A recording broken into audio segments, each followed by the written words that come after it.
The silence at the dinner table was a weapon. It was a cold, heavy thing Kwon Ji-hoon had been wielding for the past hour. A shield and a punishment all at once. He kept his eyes fixed on the grain of the dark wood, refusing to look at her, refusing to acknowledge the tremor in the hand she rested beside her plate. Each silent second that passed was another brick in the wall he was building around himself, around them. He was furious, but the fury was a mask for a terror so profound it threatened to unmake him. Bringing her here, to this dinner with Park Min-soo, had been a catastrophic mistake. A lapse in judgment born from the selfish, desperate need to have her near. And now, the air was thick with unspoken threats, with the cloying sweetness of false diplomacy that always preceded bloodshed. Elena felt his silence like a physical blow. It was worse than his anger, worse than the rare, terrifying moments she had seen his temper flare. This cold, deliberate withdrawal was a negation of her very existence. He had been this way for days, ever since he told her this dinner was unavoidable. A final piece of business, a ghost from a life he swore he was leaving behind. She looked from his implacable profile, a sculpture carved from granite and shadow, to the smiling face of their host. Park Min-soo was all teeth and false bonhomie, his eyes glittering with the malice that made the skin on her arms crawl. She knew, with a certainty that settled deep in her bones, that this man was the source of the chasm that had opened between her and Ji-hoon. "A toast," Park Min-soo said, his voice slick as oil. His men, standing like statues in the corners of the opulent private room, moved in unison to pour the wine. A deep, blood-red vintage into 3 crystal glasses. "To new beginnings, and to the happy couple." Ji-hoon did not move. His stillness was absolute, predatory. He knew. Elena could feel the knowledge vibrating from him, a low, dangerous hum. He knew what was in the wine. His wine. The glass placed nearest to him. He was a king in his own kingdom, and even here, in the den of his enemy, his senses were sharper, his instincts honed by a lifetime of navigating treachery. He was letting this play out, step by step, a grim calculus running behind his dark, unreadable eyes. Elena's heart hammered against her ribs, a frantic bird trapped in a cage of bone. This was it. This was the moment she had been dreading. The past he couldn't escape had finally come to collect its due, and she was here, a spectator to a horror she couldn't name. She saw the slight, almost imperceptible tensing of his jaw. He was going to drink it, or pretend to, or fight his way out. Whatever his plan was, it began and ended with that glass of poisoned wine. His silence was not for her, she realized, with a sudden, gut-wrenching clarity. It was for him. It was the armor he wore to face death. And in that moment, something inside her broke. The hurt, the fear, the desperate, all-consuming love she felt for this impossible, dangerous man coalesced into a single, reckless act. If his silence was meant to protect her, she would shatter it. If he thought he had to face this alone, she would prove him wrong. With a hand that did not feel like her own, she reached across the small space between them. Her fingers brushed his, a fleeting, desperate touch. He flinched, his eyes finally snapping to hers, widening in confusion and dawning horror. Before he could speak, before he could move, she picked up his glass. "To us," she whispered, her voice a fragile thread in the suffocating silence. She brought the glass to her lips and drank, deeply. The wine was bitter, a strange, metallic tang that coated her tongue. She drained the glass, her eyes locked on his. She watched the disbelief in his face curdle into pure, undiluted terror. The wall he had built crumbled into dust. The silence shattered into a million pieces. His voice, when it came, was a raw, strangled sound. A name. Her name. Elena. Then the world tilted, and the darkness rushed in to claim her. 6 months earlier, the only darkness Elena Petrova had been concerned with was the grimy film on the windows of the 24-hour diner where she worked the graveyard shift. Her world was a repeating loop of exhaustion and anxiety, measured in lukewarm coffee, aching feet, and the dwindling numbers in her bank account. Seoul was a city of glittering promises, but from her vantage point, it was a relentless grind, a neon-drenched machine that threatened to chew her up and spit her out. She was wiping down a sticky countertop, the smell of grease and stale cigarettes clinging to her uniform, when the bell over the door chimed. It was 3 a.m. The only people who came in at this hour were drunkards, insomniacs, or cops ending their shift. This man was none of those things. He moved with a liquid grace that was utterly at odds with the cheap, worn linoleum floor. He was tall, dressed in a black suit so exquisitely tailored it seemed to absorb the dim light of the diner rather than reflect it. It was like watching a panther wander into a petting zoo. He didn't belong. Every line of him screamed power, wealth, and a danger that was ancient and profound. He took a seat in a booth in the far corner, his eyes scanning the empty room before they landed on her, and stopped. For Kwon Ji-hoon, the world had just tilted on its axis. He had come from a meeting that involved veiled threats, a transfer of illicit funds, and the tedious business of maintaining an empire built on fear. He was tired, not of the work, but of the emptiness that followed. The silence in his penthouse that was so loud it deafened him. The sycophants who surrounded him, their loyalty as thin as rice paper. He was the head of the Chungnyeong Syndicate, a title he had inherited at 25, and at 32, the crown felt less like a symbol of power and more like a lead weight chained to his soul. He had told his driver to stop at the first place that was open, needing a moment of anonymous reality before returning to his gilded cage. He had expected nothing. He found everything. She was not beautiful in the conventional way the women in his world were. Theirs was a beauty that was polished, expensive, and interchangeable. This woman, a waitress in a cheap diner, was captivating. There were shadows of fatigue under her eyes, a stubborn set to her jaw, and a weariness in her posture that spoke of a life of struggle. When a drunken customer at the counter made a lewd comment, she didn't flinch. She turned, and her eyes, a startlingly clear shade of gray, flashed with a fire that was hotter than any furnace. She said something low and sharp, and the man, twice her size, actually recoiled. That was the moment, the frozen moment. The entire universe seemed to zoom in on her, on the fierce, unyielding line of her spine, on the way she held her ground. In that instant, Kwon Ji-hoon, a man who had everything, knew he had found the one thing he had never even known he was missing. A strange, unfamiliar feeling bloomed in his chest, something akin to hope, but sharper, more urgent. It was possession. It was reverence. It was the beginning of an obsession. Elena felt his stare like a physical touch, a low hum of electricity against her skin. She glanced over at the man in the corner booth. He was still looking at her, his expression intense, unblinking. It wasn't the usual leering look she got from men in the dead of night. It was something else entirely. It was focused. It was unnerving. As if he were seeing not just a tired waitress, but something deep inside her she kept hidden from the world. She bristled, her natural defenses rising. She grabbed a notepad and a pen and marched over to his table, her irritation a welcome shield against the strange pull of his gaze. "What can I get you?" she asked, her tone clipped. He didn't look at the menu. His dark eyes, so dark they were almost black, held hers.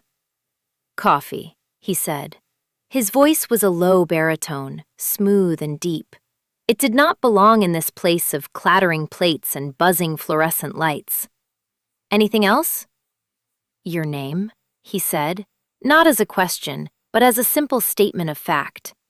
Elena's spine stiffened. "We don't have that on the menu."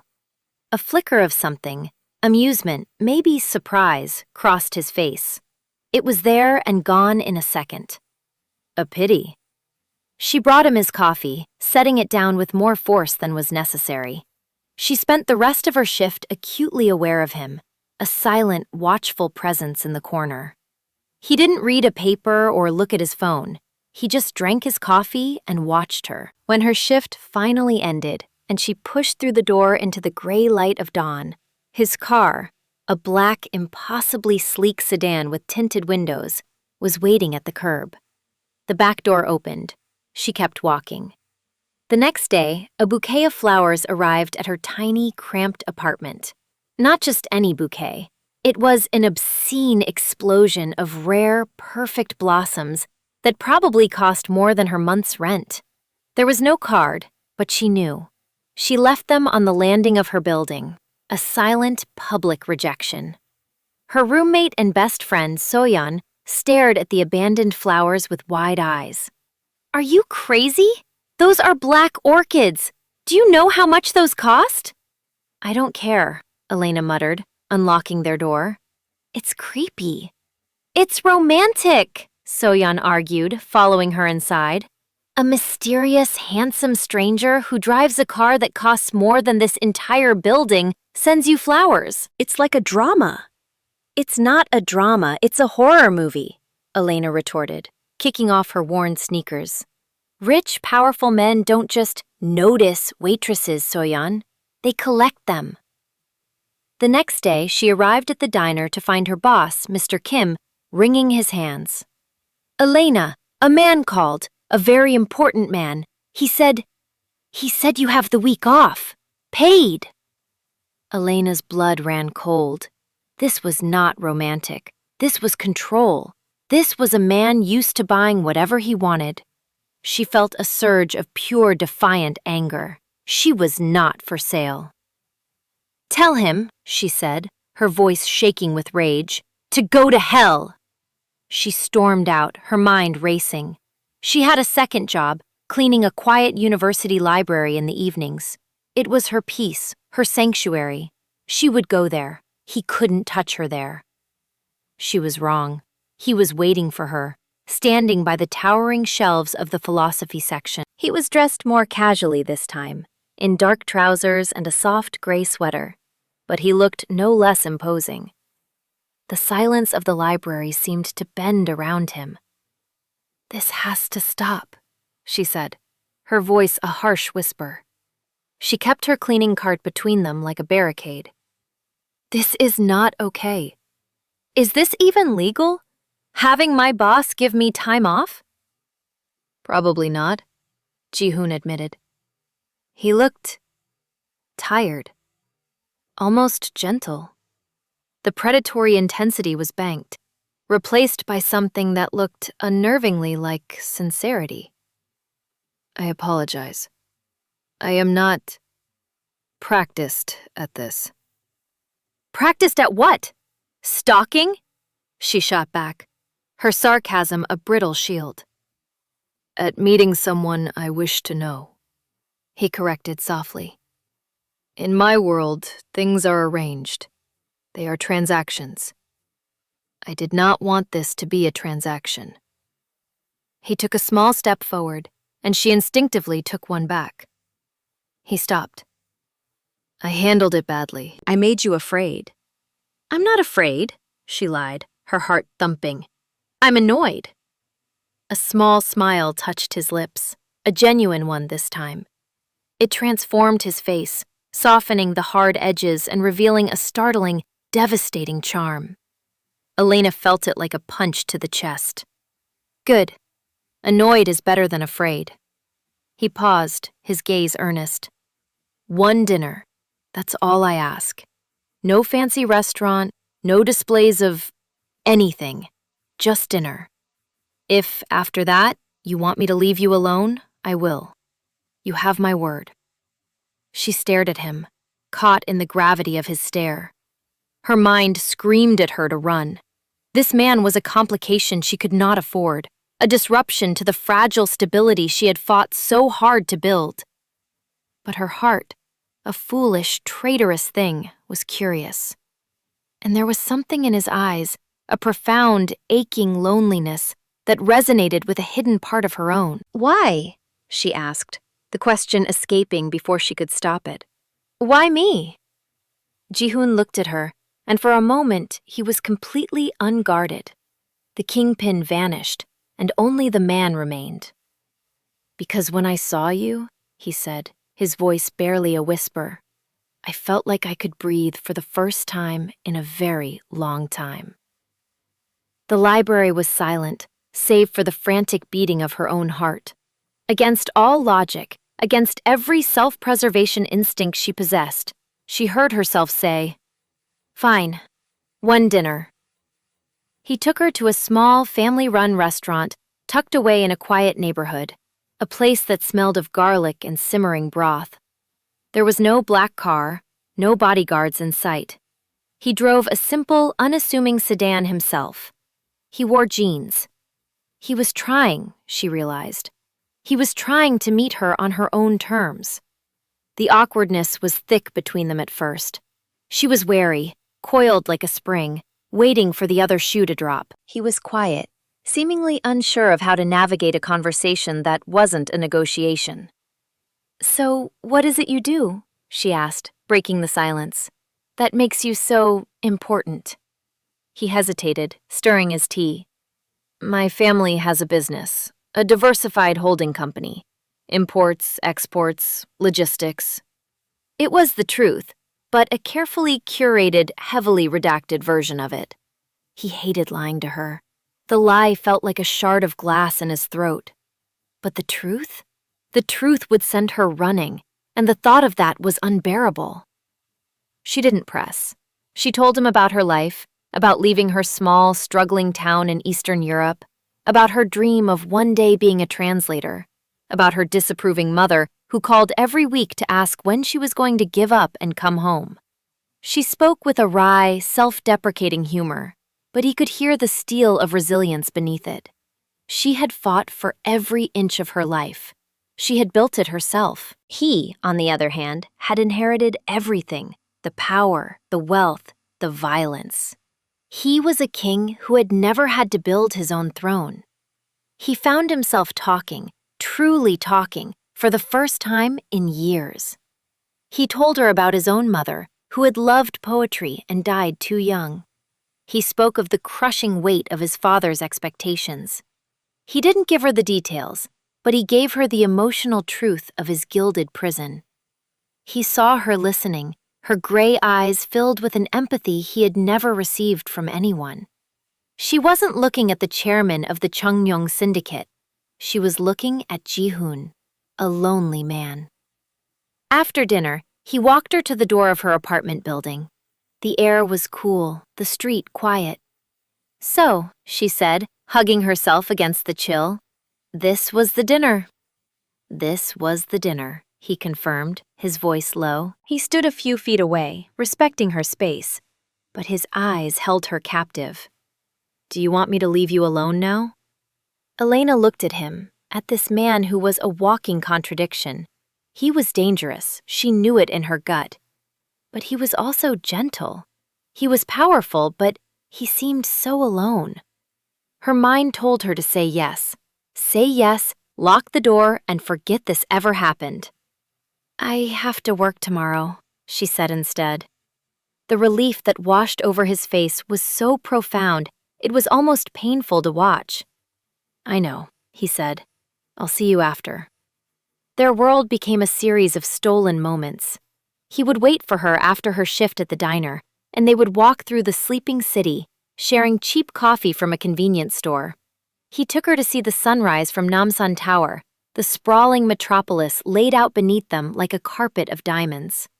She took him to a noisy, crowded market, and he watched, bemused and fascinated, as she haggled fiercely over the price of a scarf. With her, he was not a kingpin. He was just Ji-hoon. He laughed, a real, unforced sound she coaxed out of him with her sharp wit. He learned to relax, to exist in a moment without calculating the angles or anticipating a threat. She was his anchor to a world he had only ever observed from behind bulletproof glass. This, he thought as he watched her chase a pigeon in a park, her face alight with simple joy. This is what it feels like to be alive. For Elena, falling for him was like sinking into a warm sea. It was terrifying and inevitable. She tried to keep her guard up, to remind herself of the red flags, the unexplained absences, the sudden, grim-faced phone calls he would take in Russian or Japanese, the way his eyes would sometimes go distant and cold. But then he would look at her, and the warmth in his gaze would melt all her resolutions. One night, he took her to his home. The penthouse was a testament to wealth and isolation. It was vast, minimalist, with floor-to-ceiling windows that offered a god's-eye view of the city. It was beautiful and sterile, a museum for a man who didn't live in it so much as occupy it. "It's big," she said, her voice echoing in the cavernous space. "It's empty," he corrected, his voice quiet. He stood behind her as she looked out at the city lights. "It was always empty. Until now." He turned her to face him, his hands gentle on her arms. The air between them crackled, the unspoken feelings of weeks finally surging to the surface. He searched her eyes, a question in his. She gave him a tiny, almost imperceptible nod.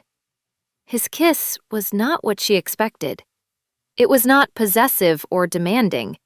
It was hesitant, searching, full of a desperate, painful tenderness. It spoke of years of loneliness, of a hunger for a connection he never thought he would find. She responded with her own brand of desperation, her arms winding around his neck, pulling him closer. It was a kiss of discovery, of acceptance, of two solitary worlds colliding to create a new one. In his arms, in his bed, the last of her defenses crumbled. She felt seen. She felt safe. It was a dangerous illusion, but in the dark, with his heart beating steadily against her back, she allowed herself to believe in it. The illusion, however, was destined to shatter. The world Ji-hoon commanded was not one that tolerated distractions. It was a world of predators and prey, and his newfound happiness had made him careless. It had made him a target. The first crack appeared in the form of his father. Chairman Kwon summoned Ji-hoon to the family estate, a traditional Hanok fortress in the mountains outside Seoul. The chairman was a relic from a crueler, more brutal era. He had built the Chungnyeong syndicate with his bare hands, and he saw his son's gentler approach as a weakness. "I hear you have been wasting your time with a foreign girl," the old man said, not bothering with pleasantries. They sat opposite each other on silk cushions, a low tea table between them. "A waitress." The word was drenched in contempt. "Her name is Elena," Ji-hoon said, his voice level, cold. "She is not a waste of my time." "She is a liability," his father countered, his voice like grinding stones. "Our rivals, the Yamashita-gumi, are getting bold. They see you distracted, softened. They smell blood in the water. This girl makes you weak." "She makes me stronger," Ji-hoon stated, a conviction that came from the very core of his being. "Then you are a fool," the chairman spat. "End it, or I will." The threat hung in the air, cold and sharp as a knife. Ji-hoon left the meeting with a knot of ice in his stomach. His father was not a man who made idle threats. A week later, the second crack appeared. He and Elena were walking by the Han River when two black sedans screeched to a halt beside them. Men in dark suits spilled out, moving with practiced, violent efficiency. Ji-hoon's reaction was instantaneous. He shoved Elena behind him, his body becoming a shield. The gentle man she knew was gone, replaced by a cold, lethal stranger. "Minjun!" he barked, and from seemingly nowhere, his own men appeared, his ever-present but unseen security detail. His second-in-command, Minjun, was at his side in a flash, a pistol already in his hand. It was over in seconds, a tense, silent standoff. The other men, clearly recognizing the overwhelming force they were up against, retreated to their cars and sped away. But the damage was done. Elena stared, her eyes wide with shock and fear, not at the men who had gone, but at Ji-hoon, at the grim, deadly expression on his face, at the gun now tucked away in Min-jun's jacket. This was not a logistics company. This was not imports and exports. "Who are you?" she whispered, her voice trembling. He knew then that the time for curated truths and half-lies was over. He couldn't protect her from his world by hiding it. He could only protect her by giving her the truth, no matter how ugly, and the choice that came with it. He took her back to the penthouse, the silence in the car a heavy, suffocating blanket. He led her to the living area and poured 2 glasses of whiskey, his hands steady despite the tremor in his soul. He handed one to her. She didn't take it. "Ji-hoon," she began, her voice pleading. "Tell me what's going on." So he did. He told her everything. He started with his grandfather, who founded the Chungyong as a small protection racket in the ashes of the war.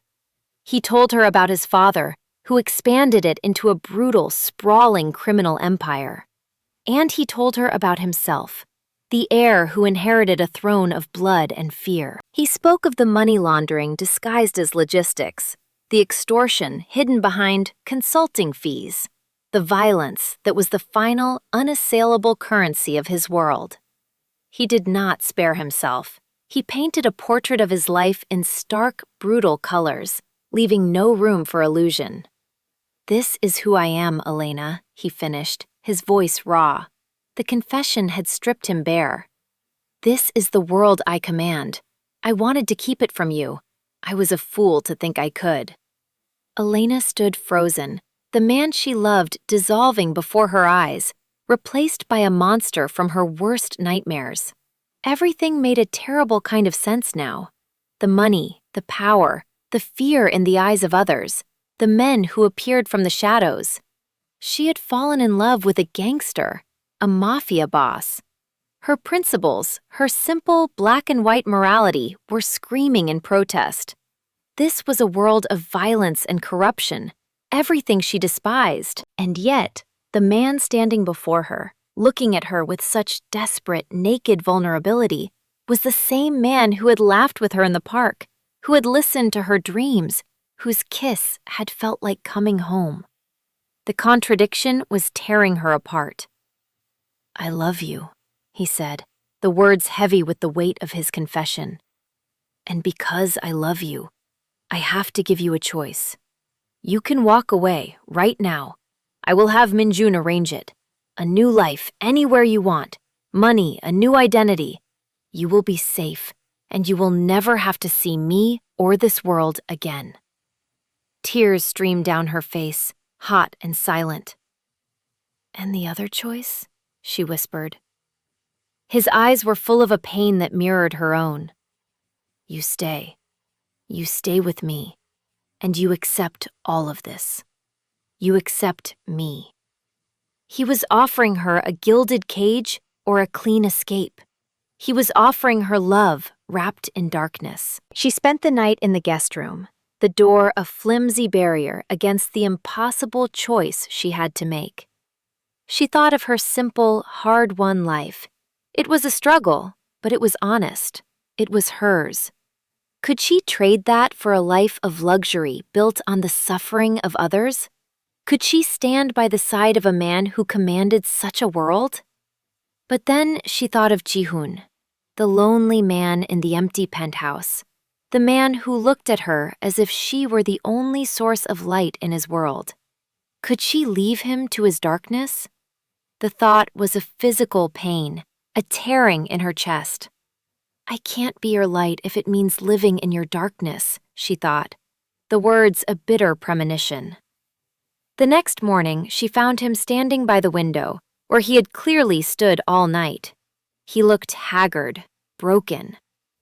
"I can't," she said, her voice cracking. Each word was a shard of glass. "I can't be a part of this, Ji-hoon. It's not who I am." She saw the hope die in his eyes. It was the single most cruel thing she had ever done. He didn't argue. He didn't try to persuade her. He just nodded, his face a mask of stone, hiding the devastation beneath. He had offered her the choice, and he would honor it, no matter how much it destroyed him. "Minjun will make the arrangements," he said, his voice devoid of all emotion. "I don't want your money," she choked out. "I don't want anything. I just want to go." She turned and walked away, not daring to look back. If she looked back, she knew she would stay, and staying would mean the death of a part of her soul she couldn't bear to lose. She walked out of the penthouse, out of his life, and back into her own, leaving a silence behind her that was 1,000 times more vast and empty than before. The first week without him was a blur of hollow motions. Elena went back to the diner, back to the library. She scrubbed floors and served coffee, the familiar routine a comforting balm on her fractured heart. She told Soyun a sanitized version of the truth, that he was too wealthy, their worlds too different. Soyun, wise enough to see the heartbreak in her friend's eyes, didn't press. But the city had changed. The streets she walked with him now seemed empty and gray. The coffee tasted bitter. The sunrise was just a sunrise, no longer a shared secret. She had chosen her principles. She had chosen safety.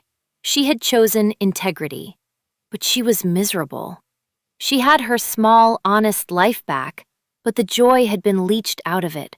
She was safe, but she was utterly, devastatingly alone. Every night she lay in her narrow bed and fought the urge to call him, to go back, to accept the darkness if it meant she could be in his arms again. Ji-hoon's world, already dark, became an abyss.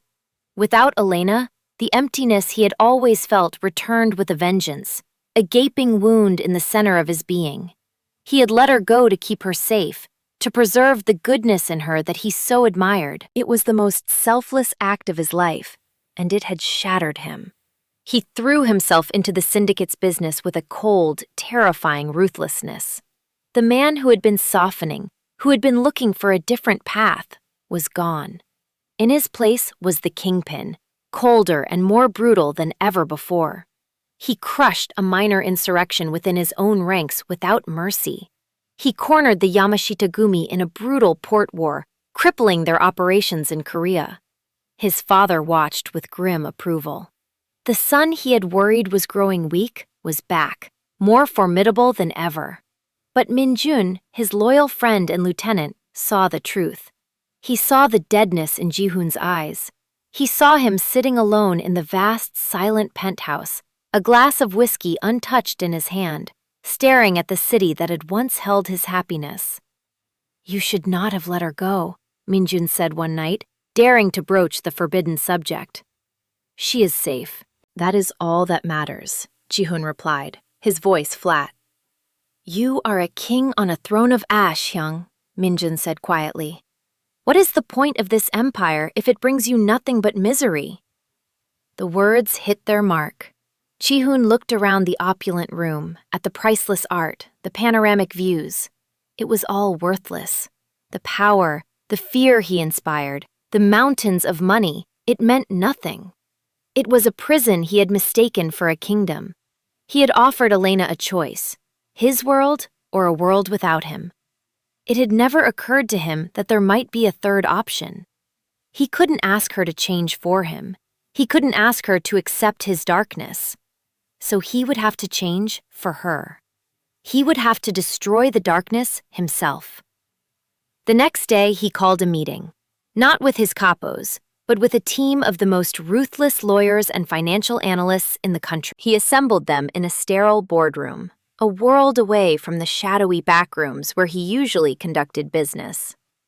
"The Chungyang Syndicate is finished," he announced, his voice ringing with absolute authority. The room fell silent. "As of today, we begin the process of legitimizing every asset, every company, every investment. We will cut ties with any and all illegal operations. We will absorb the losses. We will rebrand. We will become the Chungyang Group, a global trading corporation, and we will be clean." It was a declaration of war against his own history, against his father, against the very foundations of his power. It was an impossible task. The syndicate was a tangled web of legal fronts and illegal enterprises, each feeding the other. To untangle it was to risk the whole thing collapsing. To cut off the illegal revenue streams was to invite rebellion from the men who profited from them. He began the brutal, painstaking work. He sold off nightclubs and gambling dens. He fired lieutenants who refused to walk the new path, paying them off or, when necessary, crushing them before they could become a threat. He faced down his own father in a confrontation that shook the family estate to its foundations. "You are a traitor," Chairman Kwan roared, his face purple with rage. "You spit on your grandfather's legacy. You are destroying everything I built."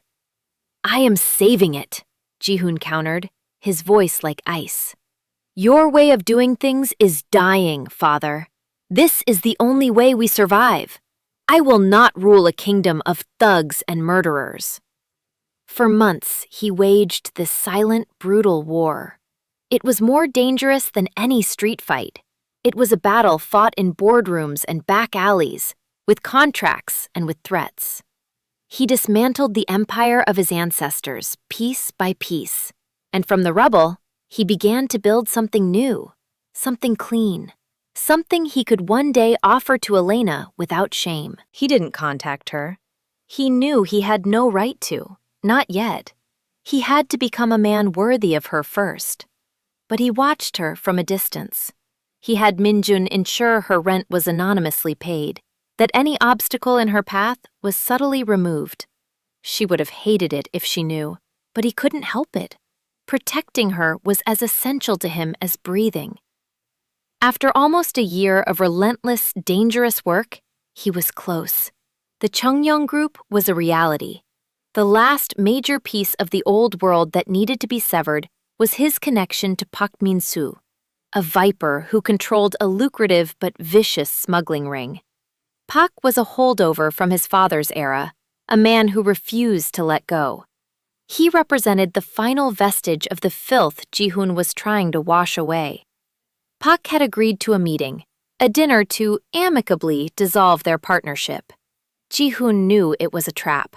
Park would not go quietly, but it was a trap he had to walk into to finalize the separation. The night before the dinner, his loneliness a physical ache, he broke his own rule. He went to her. He couldn't bear another night alone. He found her leaving the library, and the look on her face when she saw him, a mixture of shock, pain, and undeniable joy, both healed him and broke his heart. "Ji-hoon," she breathed. He didn't explain. He couldn't, not yet. "Come with me," he said, his voice thick with a need he could no longer hide. "Please." She came. She didn't ask questions. She saw the change in him, the immense strain he was under, and her heart overruled her head. But his desperation made him careless. He brought her back into his life one day too soon. The closer the dinner with Park approached, the more the terror for her safety consumed him. He shut down, retreating behind a wall of cold silence, believing it was the only way to shield her from the impending danger, to push her away emotionally, just in case the worst happened. He was so focused on the threat in front of him, he failed to see the wound he was inflicting on her in the present. Which led them to this room, to this table, to the glass of poisoned wine. When Elena's eyes rolled back and she slumped in her chair, the world didn't just tilt for Ji-hoon. It ended. The cold, calculating kingpin, the man who had a dozen contingency plans, vanished in a blast of pure, primal terror. "Elena!" The name was ripped from his throat, a sound of pure agony. In the same instant, Minjun and his men moved. The dinner had been a trap, but it was one Ji-hoon had been prepared for. Minjun's hand was a blur as he drew his weapon. Park Min-soo's smile froze, turning into a mask of shock as the room erupted into controlled chaos. But Ji-hoon saw none of it. He was already lunging across the table, catching Elena as she fell. He gathered her limp form into his arms, his mind a roaring void of panic. Her skin was clammy, her breathing shallow. "No, no, no," he chanted, his voice breaking. He pressed his fingers to her neck, feeling for a pulse.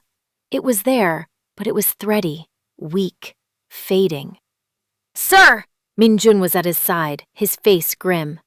Park and his men were neutralized, lying groaning or unconscious on the floor. "The medical team is on standby. We have to go, now!" Ji-hoon needed no further prompting. Cradling Elena as if she were the most precious, fragile thing in the universe, he raced from the room, leaving the wreckage of his old life behind him. The only thing that mattered was the woman in his arms, the woman who had drunk death for him. The thought was a knife twisting in his gut. She had done it because of him, because of his silence, his stupidity, his failure to protect her heart, even as he plotted to protect her life. The ride to the private medical facility he owned was a torment of flashing lights and sirens that only he could hear. He never let her go, whispering her name over and over, begging her to hold on. He bargained with gods he didn't believe in, offering up his empire, his life, anything, everything, in exchange for hers. The doctors and nurses swarmed them the moment they arrived, whisking her away on a gurney into the sterile depths of the emergency unit. A door swung shut, and he was left alone in the hallway, his hands empty, his suit stained with a single drop of the wine that had fallen from her lips. The silence that descended was absolute, a crushing weight of guilt and terror. He had built an empire to be worthy of her, and in the final moments, he had led her to her death. He sank onto a bench, the invulnerable chairman of the Chungyang group utterly broken, reduced to a man waiting, praying for the woman he loved to live. Hours bled into an eternity. Minjun stayed with him, a silent, steadfast presence. He brought him coffee that he didn't drink, spoke words of reassurance that he didn't hear. Ji-hoon's entire existence had narrowed to the closed door of the ICU and the frantic, silent prayer in his heart. Finally, a doctor emerged, his face tired but calm. Ji-hoon was on his feet in an instant, his heart seizing. "We managed to counteract the poison," the doctor said, his voice even. "It was a potent derivative of wolfsbane, designed for rapid cardiac arrest. Her youth and the speed with which she received treatment were critical. She is stable. She is going to live." The relief was so immense, so total, that Ji-hoon's legs gave out. He staggered back, catching himself on the wall, the breath leaving his body in a ragged sob. He had been given a second chance. They had been given a second chance. He was allowed to see her a short while later. She was asleep, looking small and pale in the large hospital bed, an IV line snaking into her arm. The steady, rhythmic beep of the heart monitor was the most beautiful sound he had ever heard. He pulled a chair to her bedside and took her hand, lacing his fingers through hers. He didn't let go for the next 48 hours. He sat and watched her breathe, the guilt and love warring within him. She woke slowly, her eyelids fluttering. Her gaze was hazy at first, then it focused on him. Her first word was a weak, raspy whisper. "Ji-hoon." "I'm here," he said, his voice thick. "I'm here, Elena. I'm so sorry." Tears welled in her eyes. "I thought... your silence... I thought you were leaving me." "No," he said, his voice breaking. He brought her hand to his lips, kissing her knuckles. "Never. I was terrified. I knew it was a trap, and I was so angry at myself for bringing you, for putting you in danger. The silence...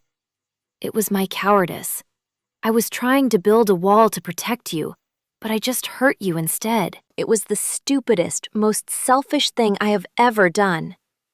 He told her everything then, not about the syndicate, but about the past year, about his war to go legitimate, about dismantling his father's empire piece by piece so he could build a new world, a world that was clean, a world that was worthy of her.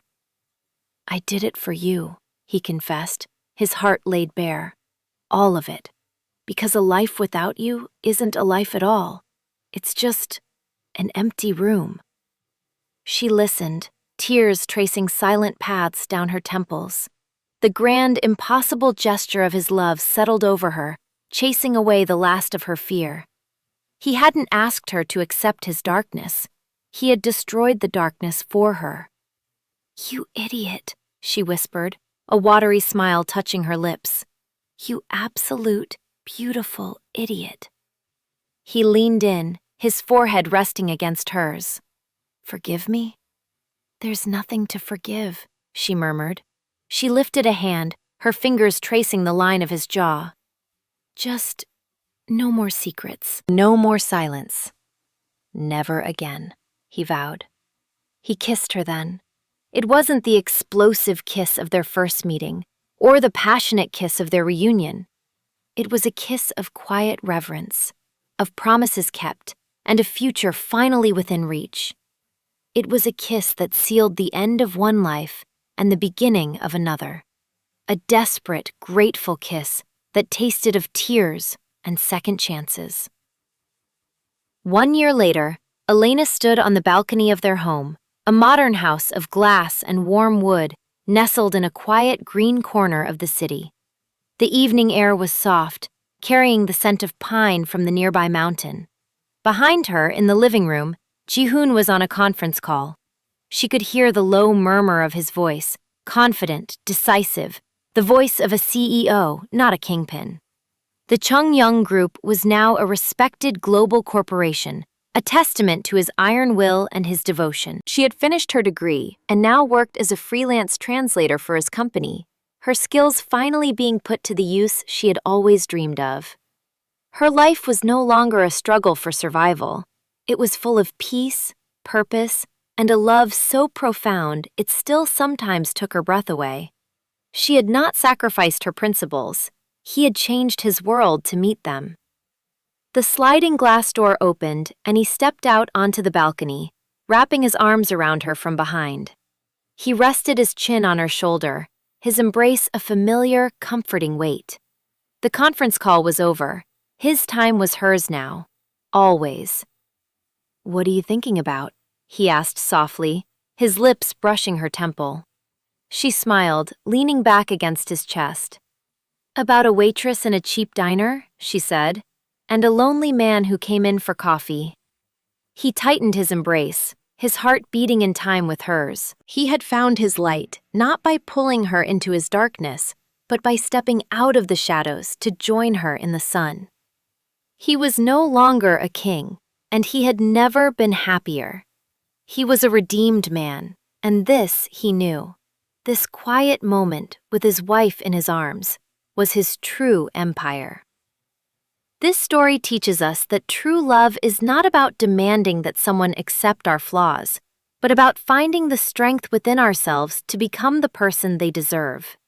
It's a testament to the idea that no one is beyond redemption, and that the most profound changes are those we make not for power or wealth, but for the sake of another's heart. Love's greatest power is its ability to inspire transformation, turning darkness into light, and creating a shared future where both partners can be their best selves, together. We really hope you enjoyed this educational piece of content, and hope that you could understand the moral lessons behind it. If you appreciated this story, please show your support by hitting the like button, subscribing to our channel for more content, and sharing this video with others who might enjoy it. What did you think of Elena's decision to drink the poison? Was it an act of ultimate love and sacrifice, or a moment of reckless desperation? Let us know your thoughts in the comments below. What story would you like to see next? Should we explore the story of Min-jun, the loyal lieutenant who has to find his own path after Ji-hoon's transformation? Or would you prefer to see the story of Chairman Kwon, the old patriarch, as he grapples with the new, legitimate world his son has built? Vote now in the comments.